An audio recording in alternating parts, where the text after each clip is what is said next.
You're listening to the Good Old Boys Fantasy Football Podcast. Now here's your hosts, Kevin, Derek, and Alex. All right, and welcome in, ladies and gentlemen, to another episode of the Good Old Boys Fantasy Football Podcast. I am Derek, and joined as always by your co-host, Kevin. Kevin, how we doing tonight? Yeah, doing good, man. Doing really good. So we are in the middle of April. We are a week and a half away from the NFL draft. So been doing good. Definitely catching up on some hockey. The Masters this past weekend. Congratulations to Rory, back-to-back Masters winners. I unfortunately didn't see any of it. I was in baseball tournament mode with the kids all weekend long, so I didn't catch any of the Masters, but I did hear about it. So congratulations. Yeah, dude, I'm cooking, man. This is a good time of year. Spring's around, kids are outside playing ball. Like, we're getting ready to go do the draft. Like, I got no complaints. Right.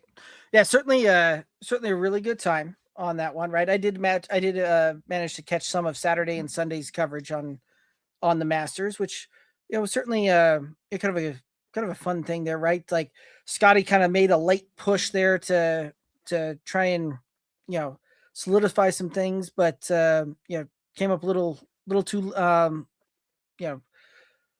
not quite enough and a little too late on that one. But it was interesting, right? Because Rory jumped out to that massive lead on Friday and then managed to go one under par the next 2 days, right? So there was a lot of people that those final 2 days played a lot kind of better golf. They just hadn't put themselves in a position to catch him. So it was one of those two that kind of coming down the 17th and the 18th, and you started seeing that where that's where Rory's had some trouble in the past, kind of finishing off there. Mm-hmm. And managed to hold it together. So even with some errant shots kind of along the way. But congratulations to Rory, and we got the Masters in the book, and start looking ahead towards some of the other stops on the tour there. So that'll be How fun. old is Rory now? Do you know off the top of your head?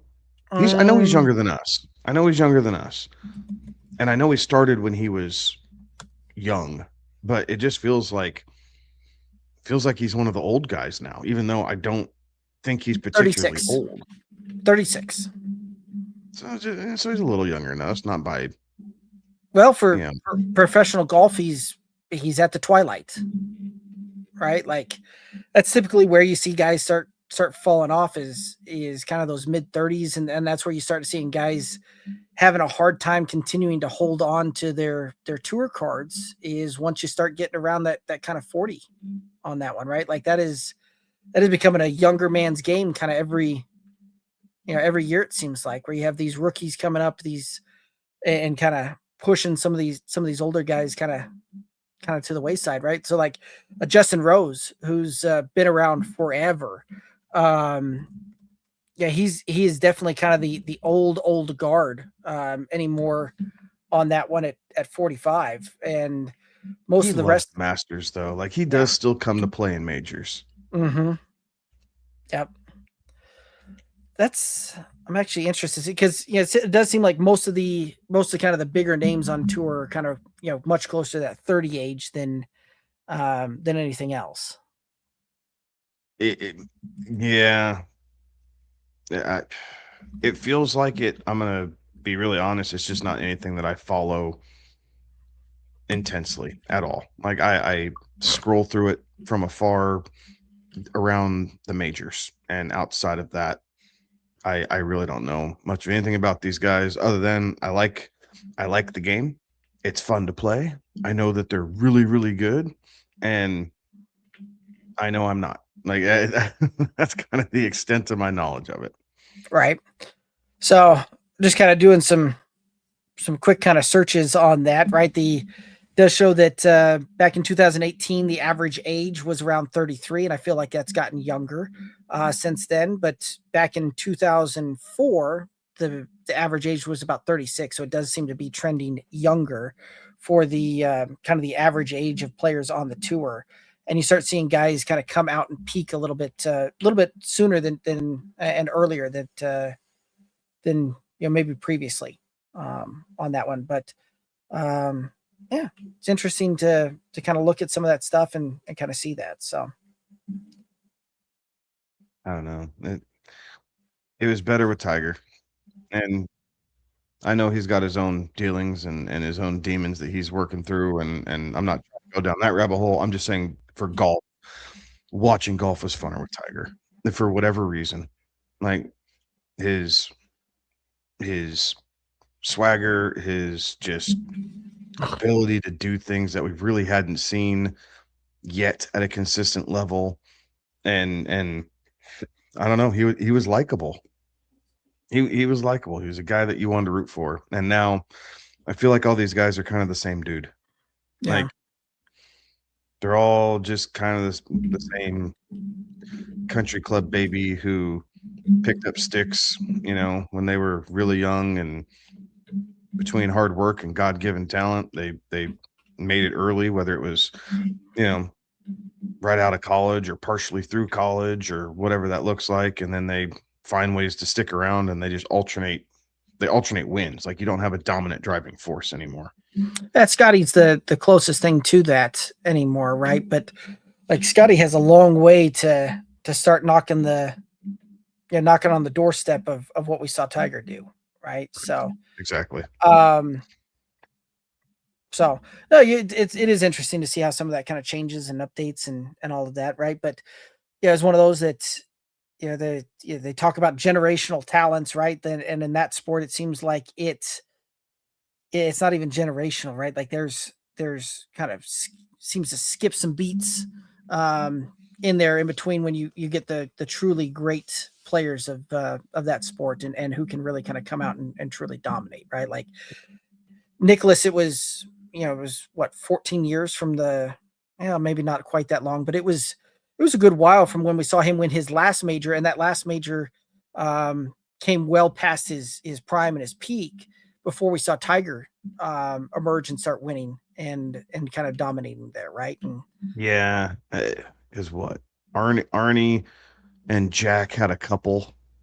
Yeah, kind of going back and forth, right? Going back and forth a little bit, and both are legends in their own right. I mean, but yeah, Jack definitely took the cake, and then you had this lull, and it was there, and then Tiger came on the scenes, and I don't know, like I like these guys. Like, don't get me wrong, like it's not that I have a disdain for any of these golfers. Like I like these guys, but guys who, like you said, peak early and then don't really do a whole bunch, right? When Jordan Spieth came on the scene.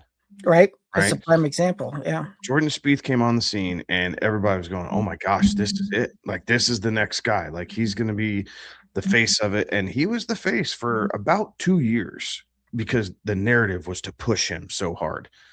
And the guy, as good of a golfer as he is, he was not able to maintain that championship level. And now he, resides in the 30s? If you're looking at like FedEx rankings or something like that. 52nd in world golf rankings right now. No, geez, yeah. See, I mean, but hey, he has a major. You'll never take it away from him. 3 of them, actually. Yeah, he's a 3-time major winner. I mean, it came out kind of hit that hit that hard, but yeah, and he's one Masters away from completing the career Grand Slam, right? The PGA Championship is the one that has eluded him. But to your point, right, a guy that came out and just hit the scene hard, right? He won the Masters in 2015, won the U.S. Open in 2015, won the Open Championship, right? Back in 2017, finished second in the PGA Championship, the major that has eluded him in 2015. So kind of right there in that 2-year window was definitely kind of the guy to beat, and hasn't really maintained that level since then. It's hard.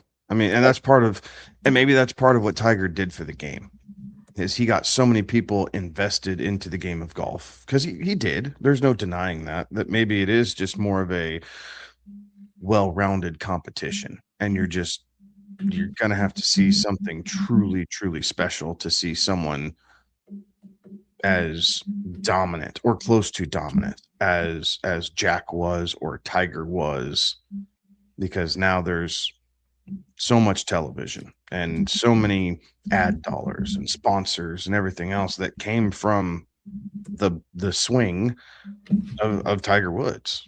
Right.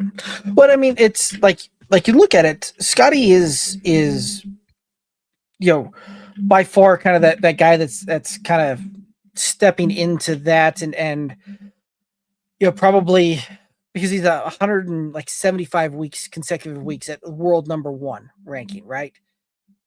Tiger spent 281 consecutive weeks at world number 1, right? So as good of a performance as Scotty's put together recently, and as dominant as he's been, right? He's won 4 majors kind of over that time span. That's still over 2 years worth of consecutive weeks that he's has to maintain just to try and catch Tiger. But and I don't feel like anybody fears him. They know he's good, right? But people feared going up against Tiger, right? There was a choke factor, knowing that Tiger was coming on the back 9 and everything. And I don't know. I just don't feel like anybody talks that way about any current golfer. Right. Yeah. I mean, looking at it, Tiger spent a total of like 680 some weeks at world number 1, right? Phenomenal. Which is more than double than the next 12 closest years. guy. Yeah. That's over 12 years. Right. So, when you talk about just pure domination, you're right. Like we may never see somebody that dominant again, right? And if we do, it's probably going to take a while to do that, because you're right. Like there was a time that it felt like no matter when he teed it up, like that was the guy to beat every single week, right? Whereas now it does seem like there's going to be a couple of guys up there, but it's probably a little bit more up for grabs, it feels, right? Like you'd have Tiger come through with those just bogey free rounds, and you knew that you were going to have to play darn near perfect to even have a shot to try and take it down the stretch here on Sunday. So okay. Yeah. Anyway, I think that's the most golf we've talked about on the show in all the years that we've done it. I know, right? We probably combined all the previous golf talk into that, and I think we outpaced that by a lot. Anyway, we can certainly move on from that one. Unless you got some more golf you want to chat about. No more golf. I did see. I'm scrolling through my notes here.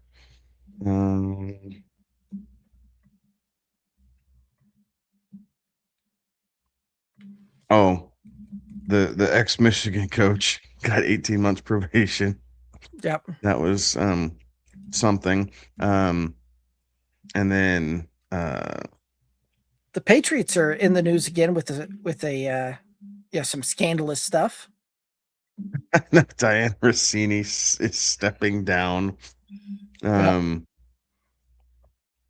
because of the pictures with Mike Vrabel. Like, I mean, right, wrong, or indifferent, it's so much harder to live any type of life in today's world than it was a generation ago.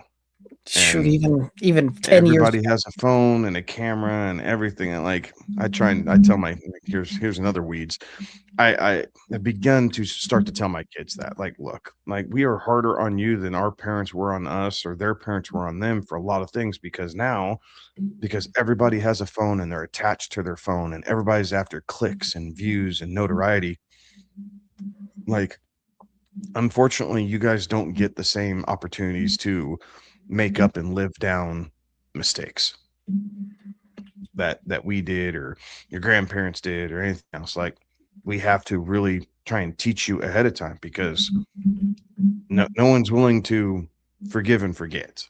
Like, they're willing to, humiliate and then let it pass is basically what it is. And it's unfortunate. Right. So yeah, very, very interesting. Right. But they was, I I saw somebody, and I can't remember who did it, but it was somebody making the kind of a spiff that the Patriots are relevant again because there was a scandal type of thing brewing around that one. So Right. But yeah, no, it's we'll see what that one comes to play, right? I did see reports out there that the Athletic was going to continue its investigation even with the stepping down and resignation of Rossini. No news on Vrabel's situation and all of that, but just kind of interesting that we saw that news populate coming through. Ain't nothing gonna happen to Vrabel. Two consenting adults. So, ain't nothing happening to Vrabel. Allegedly, right? Like, nothing's proven, so allegedly all of this, but just put that disclaimer out there. Anyway, moving on. The Giants and Dexter Lawrence have seemed to reach a trade talks are starting to kind of heat up, it sounds like, because the two sides seem to be a long way away from being able to reach a contract extension. So that is a very interesting thing to see how this one comes to play going down the stretch as the with the NFL draft kind of right around the corner. So will we see somebody step up and make a draft day trade, make some deals happen leading up into that? This is the time of year that we start seeing some of those kind of blockbusters start rocking and rolling through, where teams have some of that capital, or it's a little bit easier to make some of those deals happen this time of year, it seems. Yeah, it'll be interesting to see what the trade value truly is for Dexter Lawrence, because I don't think they're going to get a first rounder for him. Like, he's been good, but I don't know that he's been great in that regard. So I'm not sure that the first round's the way to go, but after you get through some of the pass rushers at the top end of this draft, and even through the first round, you just never quite know, what teams are willing to do. I'd tell you the Patriots are an interesting one, right? Because if we look at cap space right now, roughly, I mean, Titans lead the way, but they signed 2 pass rushers in free agency already, and that's not going to go there. The Commanders, I'm going to say no, because you're not going to trade them in division. Chargers, maybe, but I don't know if from one Harbaugh to the next Harbaugh is going to be the best move for Dexter Lawrence. So right. I think you can kind of eliminate that. And then you're back to the Cardinals, and Cardinals, Jets, Patriots are kind of the next ones in line. So maybe because they all have the Cardinals and Jets have higher end draft capital. So maybe they decide that they want a more immediate impact. Maybe neither team truly has a quarterback, so I don't know that necessarily does anything for them right away. So, I mean, again, there's lots of moving pieces, and anything can happen between draft capital and players in return and all this other stuff. But I don't think you're going to see a trade involving Dexter Lawrence on Thursday night for the draft. I think if anything, it could be Friday, maybe, round 2, round 3, maybe. I mean, and maybe there's some players involved and some extra picks and whatnot, but I don't know. If you're the Giants, you don't want to give up on it. Like, you feel like you have this good young quarterback and can kind of look at that. But honestly, that first round is going to tell us a lot. If the Giants draft offensive tackle, I don't think they're really going to want to trade him, or offensive. But if they go defensive end, pass rusher type, because one of those guys fall to him, well, then maybe you see him willing to part ways with Dexter Lawrence a little bit more. Yeah, potentially. Easily, right? So I think the Giants are just kind of wait and see mode. What's the board fall to us? What's it look like? And then what can we do with it? Well, we've seen the Giants GM let stars walk out of the building before, right? Like, this is the same GM that decided not to sign Saquon Barkley, who subsequently left and had a historic season and went on to win a Super Bowl with the division rivals. So that's right. Yeah, interesting to see how this one plays out, and so yeah, we'll have to just get our popcorn ready because I have a feeling that this one's not quite done yet. So, yeah, any other news notes that you want to hit up here before we start hopping into our mock 3.0? No, I don't think so. I think Okay. we can jump on in. All righty. Awesome. Well, we'll go ahead and get going in there. And with mock 3.0, right, this one was kind of gloves are off. You can wheel and deal, make trades galore, all of that kind of good stuff. Like this was if you're the team on the clock, what draft pick are you making? What move are you making? How you shaking it out? So that's how this one is shaping up there. So it's time for the 2026 mock first round. First up, we've got Las Vegas on the clock. And with Las Vegas, I'm going to hold pat to my previous two. I've got them taking Fernando Mendoza, quarterback out of Indiana. No sign. This is a foregone conclusion at this point. So yeah, that's what I would think as well. The odds are like negative. What were they, Derek? Like negative 3,600 or 20. I mean, it was stupid. It was more than that. Yeah. Yeah. It was absolutely stupid. The amount of money that you have to put down to win $100 because everybody sees this one coming. Right. Like this is one of those kind of worst kept secrets, out there kind of thing. But, anyway, we'll go ahead and hit up the next one. Number 2, the Jets are on the clock. And I've got them taking, I'm going to hold pat on my previous versions as well. And I've got them taking Avril Reese, the edge out of Ohio State.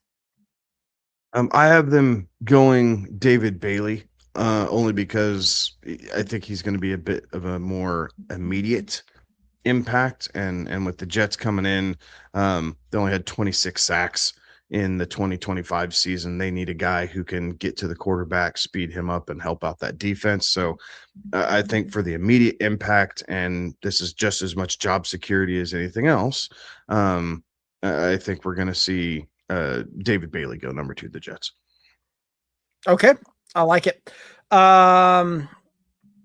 Yeah, and this is kind of one of those, it's pick your pass rusher type of thing, right? You're going David Bailey, I'm going Avril Reese, both of which I think will be one of those top picks there. So let's go ahead and move on to number 3. I've got a little something shaking here. So why don't you go ahead and lead the way with your number 3 pick?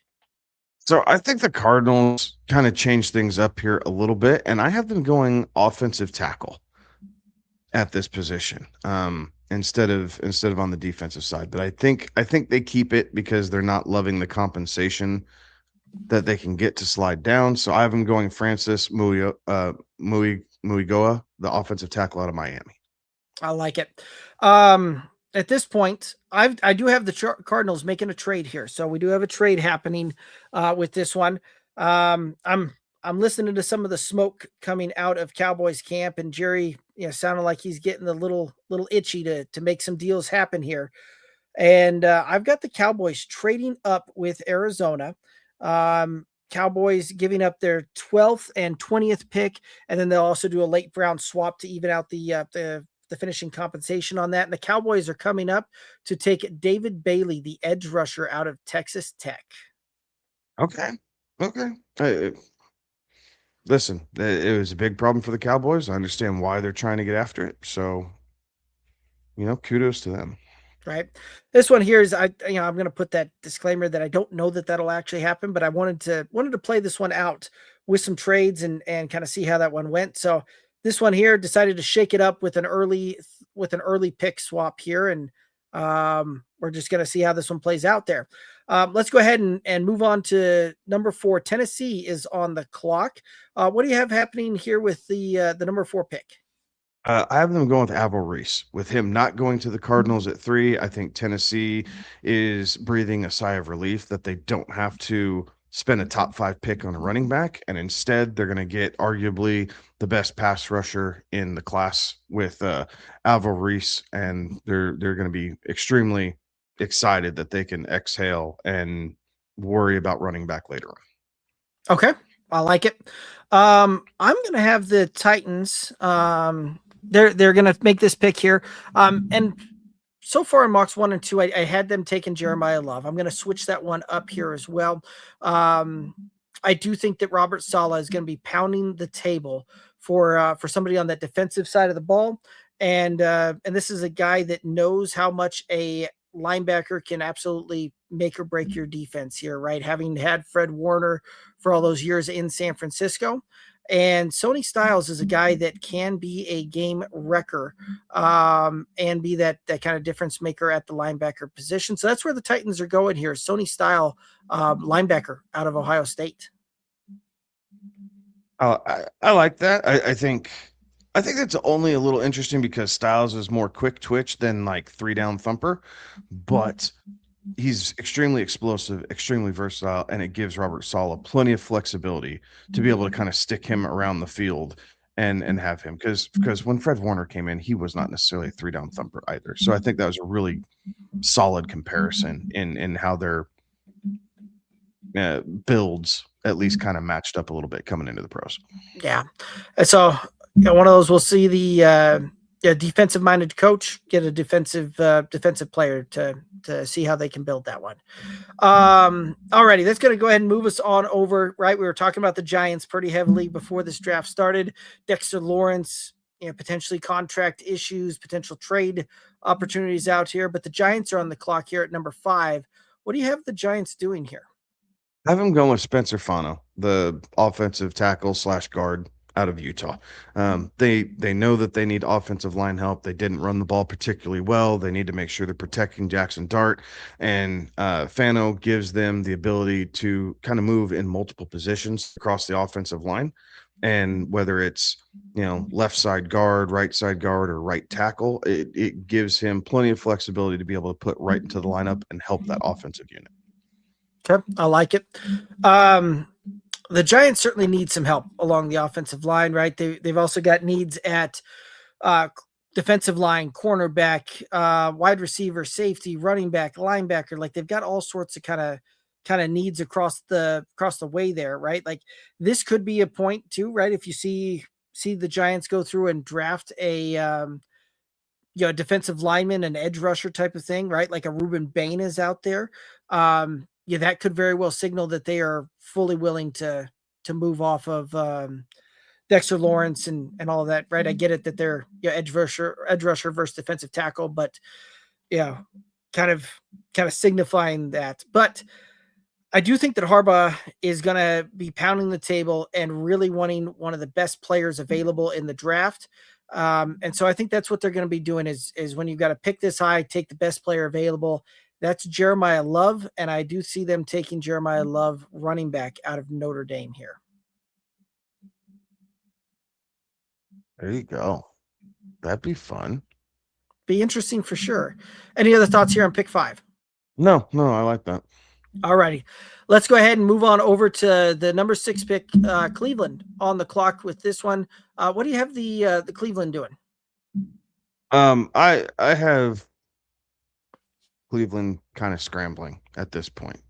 They're not in love with the board. They don't necessarily need a Sonny Styles, but do they feel like they're pinched in on him a little bit? I think that for the now, they're going to say no. And what they're going to do is they're going to back to edge rusher. I've been pretty consistent across all 3 of our mock drafts. I think that they want a partner to Myles Garrett. And so they're going to go with Ruben Bain out of Miami to set the edge on the opposite side as Myles Garrett and become kind of a 2-headed wrecking ball for the Cleveland Browns. I like it. Yeah, I could see that one happening there, right? That would be that'd be kind of a crazy lineup there, having those two opposite of each other, and just good luck trying to run an offense under 2 seconds. So I like that call. I've got the Browns, and I'm going to stay consistent for my mock 2.0. I'm going to have them take offensive lineman here, right? Francis McGowie on the clock here, and that's where I think that they're going to go here is offensive line, try and bolster that up, right? Big questions at quarterback here, and you may be moving on and next year with whatever quarterback that looks like, but solidifying the offensive line there to try and help that along. Any other thoughts here on number 6? No, sir. All righty. Number 7, Washington is on the clock here. What do you have happening here with pick 7? I have Washington in a coin flip here at the moment. And they're in a coin flip between Sonny Styles and Jeremiah Love. Okay. and it's both are a position of need. They're trying to figure out what's going on. I think ultimately Washington believes that what happened last year offensively with the injuries to Daniels and not having Terry McLaurin in camp and kind of the slow start there will rectify itself this year. So I think they're going to add a piece, and they're going to add Jeremiah Love to this backfield and really try and push this forward, and then find the right piece here later in the draft for the defense. Okay. No, I like that. And running back is a huge positional need there for them, right? If Jeremiah Love is still available, I could absolutely see them taking that one there. On my board, though, Jeremiah Love is not available. I've got the Commanders looking at at another offensive weapon, though, to add to the mix and potentially play opposite of Terry McLaurin. And I've got them taking Carnell Tate, the wide net receiver out of Ohio State. Like that. All righty. Number 8. We've got New Orleans on the clock. What do you have happening here with this 8th pick? New Orleans at this point is extremely happy. They lost a lot of defensive talent across the line. With Cameron Jordan, Mario Davis. So Sonny Styles is going to be their guy, and they're going to be happy to have kind of a new face to the franchise, at least defensively, going forward here. So Styles is going from Columbus down to the Big Easy, and he's going to kick it in New Orleans. I like it. I've got the Saints looking to address some of that offensive line, right, and some of that defensive help that or that defensive line and the defensive side of things that you were just speaking of as well. And I've got them going to try and bring in a game wrecker on this one, and I've got them looking at the edge rusher out of Miami, Reuben Bain. That makes a ton of sense too. Yeah. All righty. That puts the Chiefs on the clock here. And what do you have happening here with the 9th pick? I have the Chiefs giving Patrick Mahomes another weapon. And this one's a bit different, I think, than what I thought earlier, but I have Jordan Tyson, the wide receiver out of Arizona State, being the first guy off the board here. He's a little bit of a taller body. He's not necessarily that shifty route, almost kind of like a Juju, as opposed to a Rashee Rice or Xavier Worthy type. But I think bring another guy in, like they're just going to keep plugging this away. And as much help as they need on the defensive side of the ball, I think that in Spagnuolo, they trust in the system that it will take over time, and they need ways to help Mahomes out coming off this ACL injury. They know that, they might play a little bit of catch up if they get off to a slow start in what should be competitive division. So Jordan Tyson, first wide receiver off the board on my list today. I like that one. I really looked at the Chiefs, potentially taking a wide receiver here as well, but just because it does seem very kind of, if they've got a first round pick, lately they've been wanting to try and draft a wide receiver first, second round and just kind of cycle through that until they find their guy, so to speak. So I like that call and I like that pick. However, I do think that they are going to go ahead and address a massive hole on the other side of the ball, right? They in the last 2 years, they've let a couple of guys that were considered premier cornerbacks go ahead and leave through trade, and I've got them looking at cornerback here to try and plug into McDuffie's spot, and I've got them taking Mansour Delane, the cornerback out of LSU. I think that pick also makes a ton of sense. All righty, let's go ahead and look at number 10 then. We've got the Cincinnati Bengals on the clock. What do you have happening here with pick 10? Mansour Delane going to the Cincinnati Bengals. Dreadful pass defense. Was a real shutdown corner for LSU. And I think he steps in, day one starter, and a guy who is going to be ready to take the field right away in a division that outside of the Bengals doesn't have amazing wide receivers. They have some solid ones, but they don't have amazing wide receivers. So he's big enough to body up DK, but he's also rangy and fast enough to deal with the likes of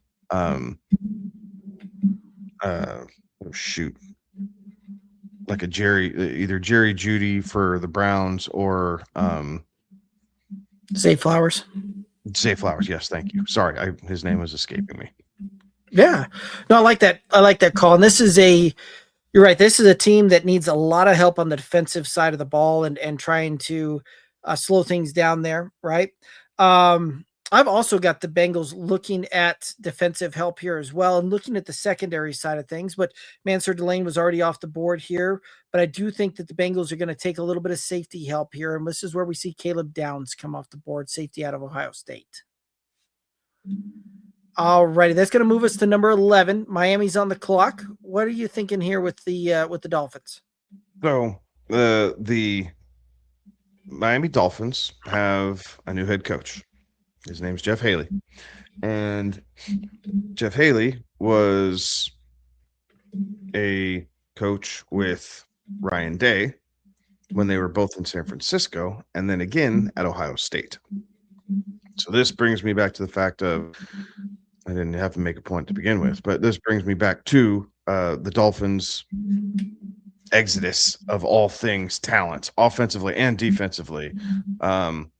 But I think they're going to lean on the offensive side of the ball this go around. Caleb Downs is still there on my board, so you could see either Ohio State guy go. But I think they're going with Carnell Tate because they have to have someone for Malik Willis to throw the football to. And right now, they just don't. I like that. I'm in a similar thought that they've got to have somebody, with an offensive skill set position for Malik Willis to try and throw the ball to as well.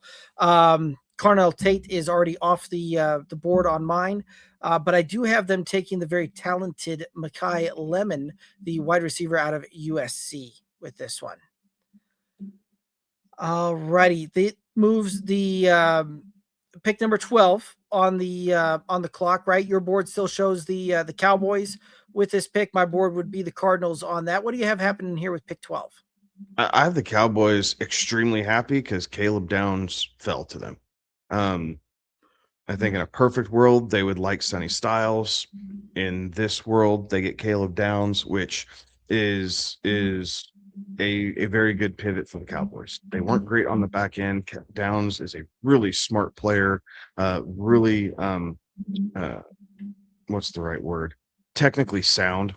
He doesn't give up a whole lot of penalties, which will help the Cowboys as well because they had a ton of those on the back end. But again, guys step in, day one starter there at safety for the Cowboys and able to give them a lift to help against teams who are willing to air it out against them.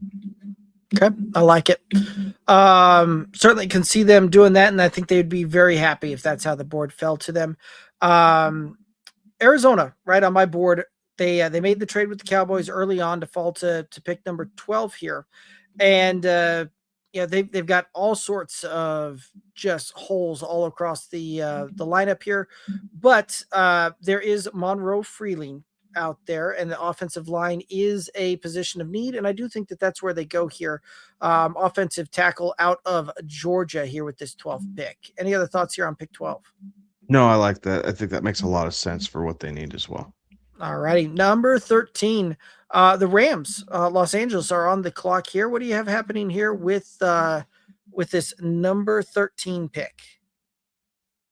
I have the Rams going like all chips pushed in for Matt Stafford's swan song, and I have them going Makai Lemon out of USC. Devontae Adams is in his final year of the deal. He's going to be 34 towards the end of this regular season, so longer in the tooth, especially for a wide receiver. Had some injuries last year, and just being able to spread it out because Puka gets nicked up a little bit as well. This brings some youth in there. He can learn from two great wide receivers and a really competent quarterback, and really jumpstart his NFL progression. And then even after seemingly Devontae Adams would step away from the Rams after this season, even if Matt Stafford retires, you have Puka and Lemon to kind of carry the offense skill position set forward here for a little bit. I like that one. With this one here, I was a little torn on this pick because of some of the various places that the Rams have holes, right? Like they've got holes on offensive line, right? They could use another wide receiver as a big positional need.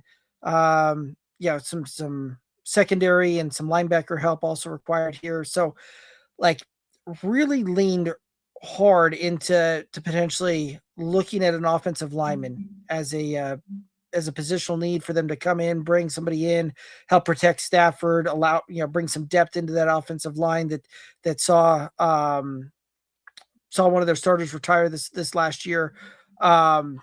But that being said, I do think that they're going to go a little bit more on the fireworks side of things there, more so than build in the trenches. And I've got them going out and bringing in Jordan Tyson, the wide receiver out of Arizona State, to be that big body kind of guy to also, see how Devontae does things, see how Puka does things, and ultimately, kind of fill in there and learn from a couple of highly talented guys at the position. I like that. I think that fits as well. All righty. Number 14, we have Baltimore. The Ravens are on the clock here. What do you have happening here with pick 14? I have the Ravens going Jermon McCoy, the cornerback out of Tennessee. Getting a little bit more help on the back end as some of those guys are continuing to kind of get older. I'm not fully convinced on what this offense is going to look like. I know there's a lot of draft boards out there that have them going Kenyon Sadiq, the tight end out of Oregon. While I don't hate that necessarily, I think, again, if you're trying to strike while Lamar Jackson is still, in his prime, you got to be able to get him as many chances as possible, and you're not so much worried about the skill position set. So I've been going cornerback and letting the offense kind of take care of itself later on. I like that, right? I because they do need some help on the back end, right? They need some help across the defensive line, edge rusher, linebacker. Like they've got some holes on the defensive side of things. And this was a defense a couple of years ago that was pretty stout and certainly was not the case in this last year. I do see the Ravens though building in the trenches on this with this pick here, and I've got them doing it on the offensive side of things. Spencer Fano still on the clock, so I've got them taking Spencer Fano, the offensive tackle out of Utah, with this pick. Any other thoughts here on pick 14? No, I think that pick works very well for what the Ravens want to do as well. All righty, let's go ahead and move on to pick number 15 and Tampa Bay Buccaneers on the clock here. What do you have happening here with pick 15? I have them, again, another team that's kind of in win now mode. I have them going Kenyon Sadiq. They're going to add to the offensive skill sets. So now you have Mbuka, Sadiq. You still have Godwin. You have McMillan there. So plenty of weapons for Baker alongside, Bucky Irving and the running back from Pittsburgh they just brought in. Gainwell. Kenneth Gainwell. Good Lord, I'm struggling with names tonight. It does happen. It does, yeah. It's happening all over. Apparently, it's getting past my bedtime. I don't know. But I have them going Sadiq to be able to kind of plug in and probably be more of a factor than K. Dotton has ever been. Fair enough. I like that. I like that pick. Right, like certainly brings another weapon into the fold. But right, the Buccaneers, had quite a few. Had several issues kind of along the way on that one. Currently they do have some offensive line help that's required on this one, especially kind of on the interior side of things, and the best interior offensive lineman still available on the board in this draft. And so that's where I've got them going is Olavega Ione, the interior offensive lineman out of Penn State. Any other thoughts? No, I like that pick, and he does. He plays. The dude is a bulldozer, and he's aggressive. He's gonna bring a swagger. I like that pick. All righty. Let's go ahead and move to number 16 and the New York Jets on the clock here. What do you think they're going to do with this pick at 16? I have the Jets going Omar Cooper, the wide receiver out of Indiana. I think he pairs well. It's a different skill set than what Garrett Wilson has. It also brings a true number 2 in there, and it doesn't force Garrett Wilson to play in the middle of the field where he's not quite as effective. He can stay outside. Cooper will not that he can't play outside because that's predominantly where he is, but I think he'll have more of the in-breaking routes. A bit of a bigger body, tough type receiver with good hands. So I think it's going to help right now Geno Smith, but whoever the Jets decide is going to be their long-term answer at quarterback. Okay. No, I like that one, right? Like I certainly looked hard at the Jets taking a wide receiver with this pick. Right, that is a positional need, right? As well as quarterback, cornerback, safety, linebacker, offensive line, defensive line. Like they've got some holes kind of all over the place. There's a reason they're picking number 2 in this draft. But with this one, right, as much as I wanted to look at having them go wide receiver, I do think that they may look on the defensive side of the ball again, right? They've got the defensive-minded head coach. They already addressed some of their defensive line issues earlier in this draft with that second pick in Avril Reese. This time around, I've got them going a little bit more on the secondary side of things. And Jermod McCoy, the cornerback out of Tennessee, is still on my board here, and that's who I see them bringing in to try and shore up the defense side of things here a little bit more going into this season. Alrighty, moving on to number 17, Detroit on the clock. What do you think the Lions are doing here? I think this is where Ione is going. For many of the same reasons that we talked about when we were talking about the Ravens. Is he's a knee biter. Like I just see Dan Campbell loving this guy for everything that he does. The Lions had some offensive line issues last year as well. So you bring Ione in, you're plugging him as your starting guard right away, and just allow him to do his thing for Dan Campbell and company. And I think that the team and the city of Detroit will fall in love with this guy once he hits the field for him. Okay, I like the call at the offensive line side of things, and I do think that if he's available there, they can't wait to smash the yes button and draft him.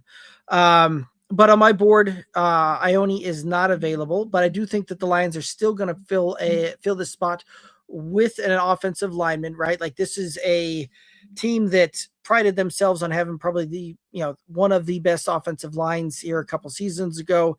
That isn't necessarily the case any longer. So I do think that they're going to build that up here. And I've got them going with big Caden Proctor, the offensive tackle out of Alabama, for this pick. Alrighty, that moving on to pick number 18. Minnesota is on the clock. What do you think is happening here with pick 18? Secondary or wide receiver, right? That's kind of the thing. I've been going in the secondary. I have them going McNeil Warren, Emmanuel McNeil Warren, the safety out of Toledo.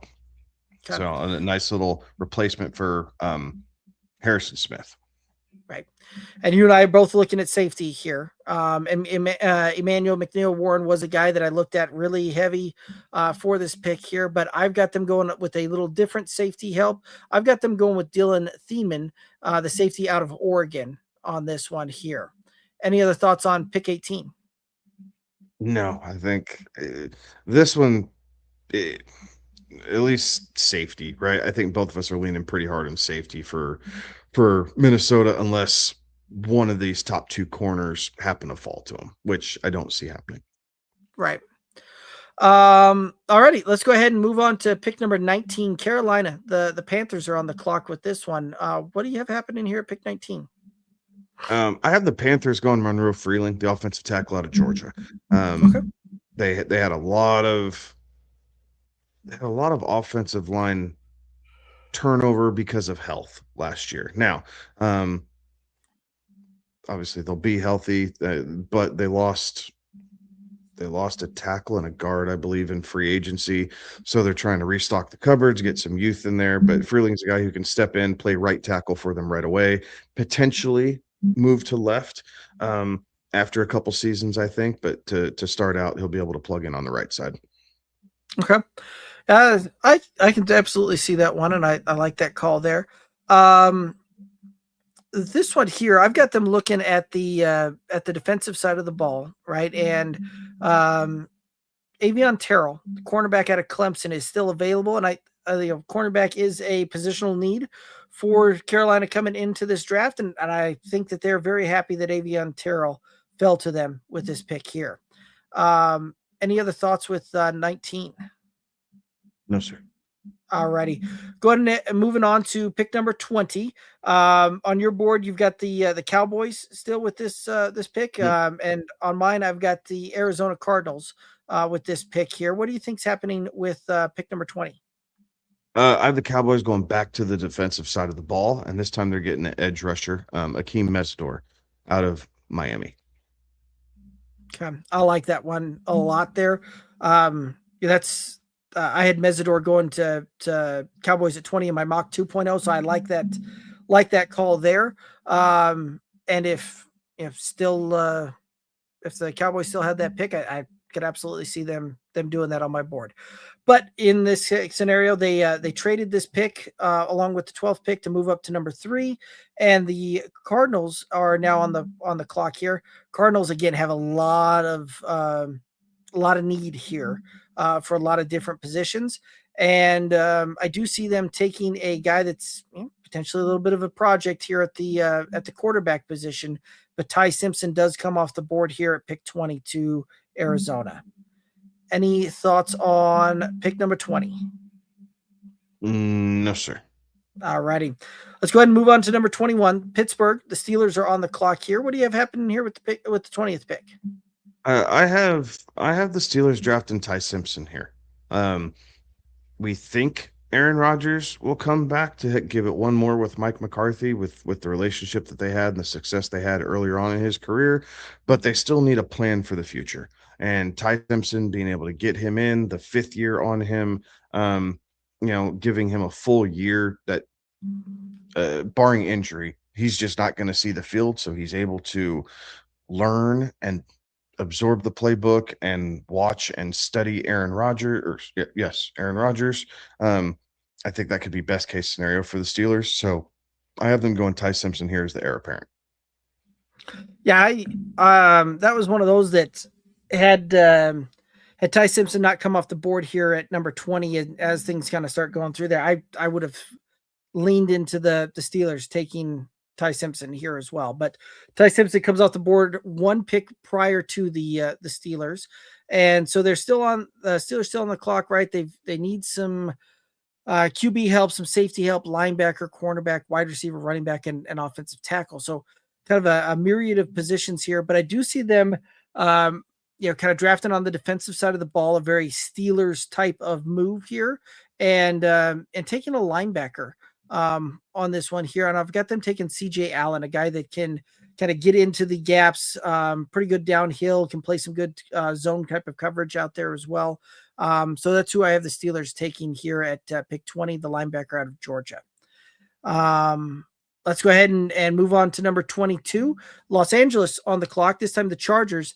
And what do you think the Chargers are going to do with this pick? I have the Chargers learning from their mistakes last year. They got clipped on both their offensive tackle positions due to injuries, and it kind of sent their offensive line spiraling. So I think they're going to try and get in front of that by drafting another offensive tackle and getting him in the wings. So Blake Miller, the offensive tackle out of Clemson, is the guy I have for them. So he played and started all 54 games that he was at Clemson for. So he's durable. He has a ton of reps under his belt, and I think that he's going to be able to go right in and make himself very useful for John Harbaugh and crew. Oh, I like that one. Like that one a Jim lot. Harbaugh. Sorry, Jim Harbaugh. Certainly like that one a lot there. And I've got them also looking at kind of building in the trenches, but on the opposite side of the ball here, right? Like this is a team that I think that they'll really try and get after they're in a division, right, with some heavy quarterback play there, and I think that they're going to do what they can to try and get in there and disrupt some of those quarterbacks and speed the clock up a little bit. So I do have them taking an edge rusher here, and I've got them looking at Keldrick Falk, the edge rusher out of Auburn, for this 22nd pick. Let's go ahead and move on over to pick number 23, Philadelphia. The Eagles are on the clock. What do you have happening here with pick 23? I have the Eagles going on the defensive side of the ball, kind of replacing some of the edge rushing talent that they've lost in free agency, and going TJ Parker out of Clemson. Okay, I like that one a lot. I've also got the Eagles looking to address edge rusher as well on the and on that one. On my board, Akeem Mesidor is still on the clock here, the edge rusher out of Miami, and I think that's the way that they'll go with this pick. Any other thoughts here on pick 23? No, sir. All righty, let's go ahead and move to number 24, Cleveland. The Browns back on the clock here. What do you have happening here with the 24th pick? So having gone edge rusher earlier, I think Cleveland's going to pivot. They're looking on the offensive side of the ball. So it's just a matter of, do they like a Casey Concepcion, a David Denzel Boston, out of Washington? I think that, they're kind of able to take whichever guy they like a bit more. I think for now, they're going to go with Concepcion, has a little bit more game-breaking ability. He's kind of like a little human. I shouldn't say little. He's not a small guy, but he's kind of a human juke stick. Like he's just got some fluidity in his hips that allows him to make defenders miss. And Cleveland desperately needs a guy who can get in the open field and cause some damage. I like that one a lot. I've got the Browns also looking at wide receiver here as well. And Concepcion was certainly in the mix on this one. But I did have the Browns going with a very big body receiver on this one to play opposite of Jerry Jeudy. And I've got them looking at Denzel Boston, the wide receiver out of Washington, right? This is a guy that's 6'4", 210, really that big body X has that X type of build to come in and be able to play on the outside. So that's where I've got them going with this one here. Number 25, Chicago, the Bears on the clock here. What do you see happening with the 25th pick? I have the Bears continuing to invest in their offense as kind of their head coach's mindset, but they're going Caden Proctor, the big offensive tackle out of Alabama, to kind of complete the bookend for tackles, as they picked up one last year as well. Okay.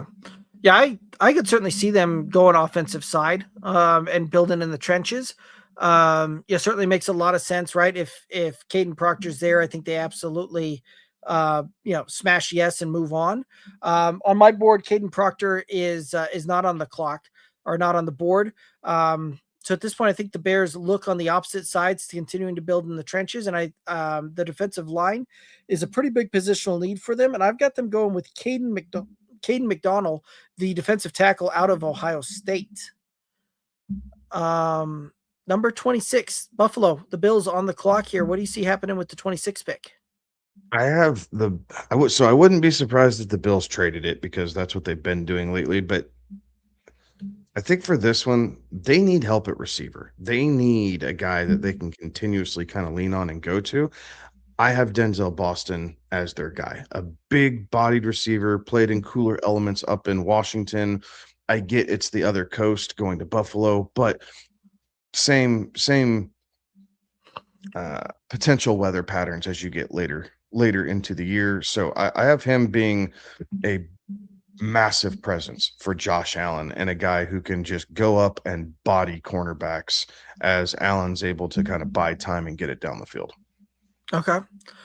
Yeah, I could see that one, right? Like the Bills have had some had a help wanted sign, it seems like, at the wide receiver position for the last couple of seasons here.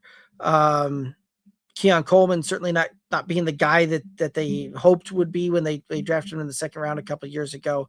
So I do like that Denzel Boston pick there. The Bills, I've got them looking on the defensive side of the ball on this one, right? They they really kind of needing to build up there a little bit. And I've got them looking at the edge rusher, TJ Parker, out of Clemson, to come in and be a guy that can, certainly speed up the opposing quarterbacks and really try and get the things going, right? This is a guy that set had a ton of tackles for loss a couple seasons back. Set a record for forced fumbles. Like, this is a guy that certainly has the ability to be a bit of that game wrecker. And so I think that's where they're going to lean on here. Alrighty, that's going to move us to number 27, the 49ers on the clock here. What do you think's happening with pick 27? So for the first two mock drafts, I had the Niners going wide receiver, and it might have been Concepcion with both picks. But that's not the case here. So the Niners are still kind of going back and forth with Trent Williams' his contract. We've seen statistics from all the national pundits over the course of the last couple of years, what the record is when Williams doesn't play.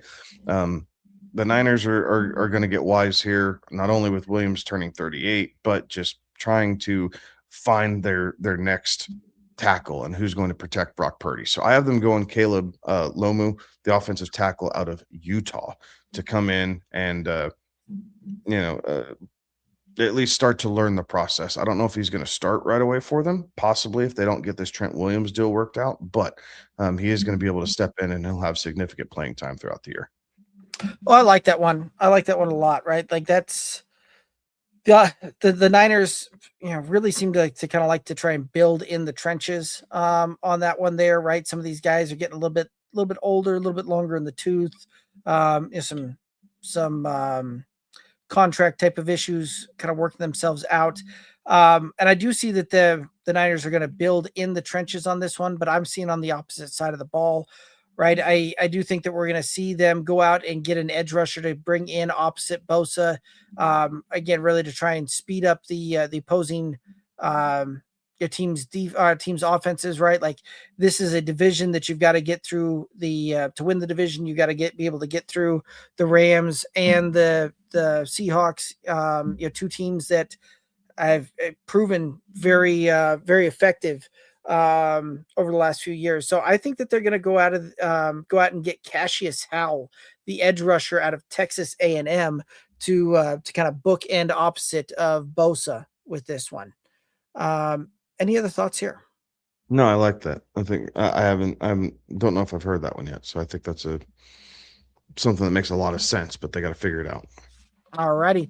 Let's go ahead and take a look at the Texans here, who have the 28th pick. Houston on the clock. What do you have happening here with the 28th pick? So I have the Texans going offensive line. It's been a position of need here over the last couple seasons. Defensively, they're pretty stout, right? They have a good formula in place, a pretty young nucleus there on the defensive end. So they got to find ways to get the most out of their quarterback and try and revive his early career success as is he year 4 now? I believe CJ so. Stroud's going into year 4 now? Yeah. So I have him going with Max Ian Anchor, I believe, out of Arizona State. A bit of a project, but they need help on the offensive line. It allows them to kind of develop it and do things his way. And the kid has a ton of upside if Houston's willing to be diligent and really put some time and effort into him. I like that one. And offensive line certainly makes a lot of sense. That's a big, big kind of gaping hole for them, is both on the tackle and the interior side of that. So, like, there's help required there on that one. The Texans, in and that was one that I looked really hard at as well. And I almost went with Caleb Lemieux on this one. Right, he's still on the board, but I looked at what made the Texans hyper successful last year. It was the defensive side of things, right? And they've got a defensive minded head coach. They've got on paper a defense, a championship caliber defense, and a defense that can go out there and win games by itself. There's a guy in the draft that's still on the board that I think can be a plug and play guy onto this one that can also ratchet that defense up another level on this one. And it's a guy that's very versatile. Peter Woods, the defensive tackle out of Clemson. And this is a guy that can play on the interior of the line. You can move him on the outside to be an edge rusher. He can affect the pocket. And once he gets back into the backfield, like, can be a bit of a game wrecker. Really good lateral movement on this one's. And a really good job both stopping the run and setting an edge on this one. So this is a guy that has a high motor and high upside that I think could even take a really, really good Texans defense and take it up yet another notch going into 2026. Any other thoughts here on pick number 28? All right, number 29, the Miami, the Dolphins on the clock here. And what do you see happening with 29, Kansas City is on the clock, the Chiefs. What do you see happening here with the Chiefs? That's one. I have the Chiefs finally addressing cornerback. Okay. They passed on it earlier, went with receiver. They by Chiefs nature, by their good graces, found one on my draft board. But Colton Hood, the cornerback out of Tennessee, to be able to come in and start to be the next Kansas City cornerback to play for 3 or 4 years and then leave in free agency, I guess. I don't know. Right. Or they don't want to sign to the contract extension and trade him right before. So yeah. I like it, right? It makes a ton of sense. And I think that's certainly a good fit there and could be the way they go, right? The Chiefs, I already had them taking Mansour Delane with their pick earlier on. So I don't think that they're going to go double cornerback in the first round. Could be could be a surprise there, but I just don't see it happening with this one here. And this is one that I've been pretty consistent throughout all of this. I do think that if he's here, the Chiefs are going to go ahead and take a playmaker, and the heir apparent to Travis Kelce being Kenyon Sadiq, the tight end out of Oregon. That would be such a Chiefs thing if it slid that far and they just get handed the next great pass catcher. Right. But it makes a ton of sense. It does make a ton of sense. Kansas City has tight ends on their roster, so they're not necessarily depleted, but they don't have any with the natural pass catching upside that Sadiq would be bringing in right away. Right. That's going to move us to number 30, Miami. The Dolphins on the clock with this one. Thoughts around this pick? I had the Dolphins going CJ Allen here. They addressed wide receiver earlier on my list, and so now I have them also addressing the defensive side. CJ Allen, who will at least be able to kind of step into the middle, be the signal caller, and start to rebuild this Miami Dolphins defense that lost a ton of talent this offseason. I like that one. Certainly makes a lot of sense. With the Dolphins, I've got them right earlier on. They addressed wide receiver.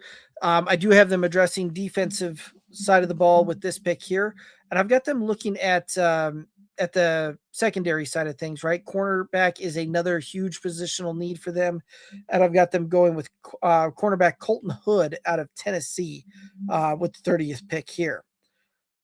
Moving on to number 30, New England, the Patriots on the clock here. What do you see happening with the 31st pick? It's kind of a luxury pick for the Patriots, right? They still have a young team. Maybe they kind of like the Broncos, right? Kind of performed maybe a year earlier than what we thought they would, but nevertheless, Mike Vrabel gets another shot at a defensive guy, and I think he's going to take it with Dylan Thiemann, the safety out of Oregon, lightning fast, able to cover up a lot of ground on the back end and really keep the pressure on the opposing offense in hopes that they can turn the ball back over to Drake May frequently and more often. Right. No, it makes a ton of sense, and I could absolutely see them doing that there as well. Again, right, like as you mentioned, this is kind of a bit of a luxury pick on this one, and with that, I think that they do have some needs along the offensive line and in the trenches on this one here, right? Like they offensive tackle, interior line is both a positional need on this one. And I've got them looking at Caleb Lemieux, the offensive tackle out of Utah, on this one here, right? Like this is a guy that they can bring in and play, kind of plug and play across that offensive line and help bolster a positional need for them moving forward. I think they'd be really happy if Lemieux fell to them right there. I think they'd absolutely be thrilled with that. Right, and I think they'd also be okay if that Max. Einacre? Yes, Max Einacre, the offensive tackle out of Arizona State. I think, yeah, they'd be happy regardless which one of those two is sitting there at the 30th pick, and they're just going to say, "Yep, move on." So, I like it. Let's go ahead and move to the last pick of the first round here. Seattle, the Seahawks are on the clock here. Thoughts around this 32nd pick? We've talked about this for a couple weeks, right? The Seahawks did have a bunch of people leave. They need some help in the secondary. Obviously, Kenneth Walker left. They had a couple other positions that were just big time contributors in their Super Bowl run, and they're just taking BPA at this point. But I think because of how the board has fallen and the defensive picks, at least on my board, that went right before them, I think they are going to pivot, and I'm going to stay the course, and I'm going to say Jadarian Price, the other running back out of Notre Dame, to be able to go into Seattle, and that way they can continue to attack it from multiple fronts between Zach Charbonnet, Jadarian Price, and whoever else they're bringing into camp to give carries to. I like it. Yeah, this is one that you're right. They've got kind of all sorts of different needs out there, right? Running back, secondary help. They need some edge, some defensive line help. Like they've got some holes, kind of throughout, especially on the defensive side of the ball.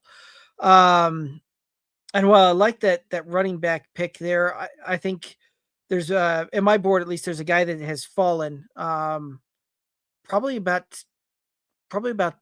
a good 8, 9, 10 picks, kind of further down the board than maybe, he probably will. But I've got them looking at a safety out of Toledo, Emmanuel McNeil Warren, who still happens to be on the board here for me. And I think Seattle is overjoyed if he happens to fall to them at 32nd here. I'd agree. I think they'd be very happy to walk away with that. Yeah. One of those where they can't, they couldn't quite wait to run up to the podium fast enough if that's the way that one falls to pass there. So, alrighty. Well, that's going to wrap it up here with with Mock 3.0. Any thoughts, any surprises for you? About surprises, I think we're getting it honed in here a little bit, right? Obviously, we didn't have nearly as many from the first week where we were saying, okay, I'm there with you. Like, we had a lot of guys in the same range, right? Within a pick or two of each other, but just kind of different landing spots for some reason or another. And then we had a couple guys that were, just spread out, and that's the fun in this. But I wouldn't say any surprise. I think both scenarios are, possible, right? I mean, Right. To nail all 32 of these picks, no one's going to do it. You're not going to find anyone who's nailing all 32 of these first round picks, but the justification behind them remains sound. these NFL teams might look at it differently. It's still like the ultimate like bucket list that I don't know I'll ever be able to complete is to just sit in the war room and just listen throughout the draft. Like I don't want to say a word. Like I just want to sit there and listen and hear what they're talking about and how they work through this process. It's fascinating to me. But until I get to do that, I get to do mock drafts and say, well, if I was the GM and head coach, this is what I would do. Right. I like that thought. And that would be a lot of fun to be able to be the fly on the wall, and kind of see how those conversations play out and see how that one comes to pass there. Yeah, I don't know that there was a ton that really kind of surprised me either. There's a few of these guys that really haven't changed much throughout my my mocks there, right? They may have risen, fallen, maybe a slightly different team kind of takes them. This one here, right? Like I wanted to just on my mock 3.0, wanted to just kind of make a splash and make something happen that really kind of caused the board to play very different than it had in some of these previous drafts here. Biggest way to do that is to make a make a splash trade, right? And who's most likely to do something splashy? It's going to be Jerry, right? And there's been some of that smoke kind of coming out of Cowboys camp that Jerry feeling a little itchy, so to speak. So I could see them trading up. The Cardinals, they need all the help that they can get with some of the and acquiring more draft capital. Yeah, is going to be a big thing for them, I think. So made it through. I don't know that we're going to actually see that trade come through, but it was a fun exercise to go through nonetheless. Yes, absolutely. And we'll inevitably see some, right? Like given a choice, and because we make, produce, and run the show, I have a choice. But I hate trying to predict trades in the draft, so I typically just kind of go down the board and give my thoughts and opinions afterwards. But we'll see some trades. Maybe that's one of them, maybe not. Like you just try and think that the teams that need draft picks, most of them already have 2 in the first round. Like they've already set themselves up for that. So is it possible that they really love a guy and they're going after it? Yeah, maybe. Like I think, like you said, the Cowboys kind of make the most sense, but it worked in your draft board, and then I feel like for them it also worked in mine because they got 2 defensive players that are going to be starters for them. So is 2 greater than 1, or would you rather just have the top end pass rusher? Like, right. I think that you could flip a coin and you could argue both sides fairly well. And again, whatever Jerry and Steven Jones decide to do, so be it, along with the rest of these teams. But it's always fun, right? The Browns are another team that I could see trading back on number 6, right? Like they're another team that needs a lot of different help. Yeah, I could see the Chiefs potentially trying to move up a little bit from 9, just to make some things happen on that one, right? Like if they're in love with with one of these guys, potentially moving up to a couple of spots there from 9 to 7 or 9 to 6, could see something like that kind of playing through there as well. Who else in there as well, right? I could also see the Rams kind of doing something there, right? Like the Rams are kind of almost a little bit of a luxury pick, so to speak, at 13. And depending upon how things start kind of shaking through, I could see them potentially moving up or moving back a little bit. So that's another team there. The Jets at 16, I could see them doing something kind of crazy, right? The Jets jetting, and either really trying to move up and get a guy, or trading back there and acquiring more picks. So there's some fluidity on this one, whereas some of the years past, I looked at the board and go, ooh, I don't see it happening. I don't see many trades going through, but this year wouldn't surprise me if we see probably 3 or 4 trades through to this first round here, through draft night. Yeah, maybe even a little bit more so. But there's a couple of different ways that I could see this board falling, where we see teams really start shuffling the pieces around, as far as draft capital and who's picking at what spot. So, but that is part of the fun, and we'll see how that one plays out there. And we're all of 9 days away at this point, so just under a week and a half. So it'll be a lot of fun. Any any final thoughts out there for the viewers and listeners? We're getting close. We're getting close. Those of you who are diehard fantasy fans, maybe you've done some dynasty startups, maybe you've done some way too early rookie drafts. I highly advise against those. I don't care what anybody says. Like, I want to know their landing spot before I'm drafting rookies onto a dynasty team that I'm paying money and having to actively look at year round. But that's my opinion. But 9 days away, and then at least many questions will be answered. Yeah. So it'll be good to see and a lot of fun, right? Like, always interested to see what happens over draft weekend, right? Like, we made a big deal of the first round, but there's a lot of these guys that are taken in on day 2 and day 3 that, especially for fantasy purposes, will have some big impact here coming up, and we'll definitely shake some things around. So it'll be fun to see how that one play out and go through, and we'll be looking forward to next week as well, right?